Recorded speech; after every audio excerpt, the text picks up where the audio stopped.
செங்கல்பட்டு மாவட்டம் மதுராந்தகம் அருகே பயணிகளோடு தனியார் பேருந்து வெள்ளத்தில் சிக்கியது. அது தொடர்பான ட்ரோன் காட்சிகளை தற்போது பார்க்கலாம்.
செங்கல்பட்டு மாவட்டம் மதுராந்தகம் அருகே பயணிகளோடு தனியார் பேருந்து ஒன்று வெள்ளத்தில் சிக்கிக்கொண்ட காட்சிகளை நாம் திரையில் பார்த்து வருகிறோம்.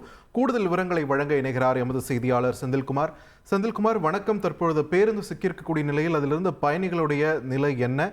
மீட்கப்படுவதற்கு ஏதேனும் நடவடிக்கைகள் முன்னெடுக்கப்பட்டிருக்கிறதா? தமிழகத்தில் தொடர்ந்து 2 நாட்களாக பெய்து வரும் கனமழையால் செங்கல்பட்டு மாவட்டத்தின் பெரிய ஏரியான மதுராந்தகம் ஏரிக்கு திருவண்ணாமலை, உத்தரமூரூர் அப்பகுதியில் வரக்கூடிய மழை நீரால் மதுராந்தகம் ஏரிக்கு சுமார் 8000 கன அடி தண்ணீர் வந்து கொண்டிருக்கின்றது. ஏரியிலிருந்து கிளியாற்றின் வழியாக சுமார் 7800 கன அடி தண்ணீர் வெளியேறி வருகின்றது.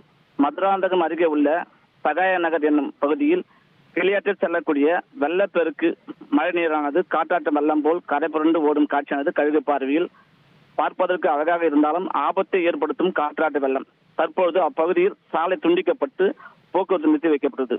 சகாயநகர் கிளியாற்று வெள்ளப்பெருக்கில் காலை தனியார் பேருந்து ஒன்று வெள்ளப்பெருக்கில் சிக்கியது. அந்த பேருந்தில் இருந்த பயணிகளை பத்திரமாக பொதுமக்கள் கயிறு கட்டி மீட்டனர். இருப்பினும் வெள்ளப்பெருக்கு அதிகமாக காரணத்தால் பேருந்து அப்பகுதியிலிருந்து இன்னும் அகற்றப்படவில்லை. நன்றி செந்தில்குமார், உங்களுடைய விரிவான தகவல்களுக்கு.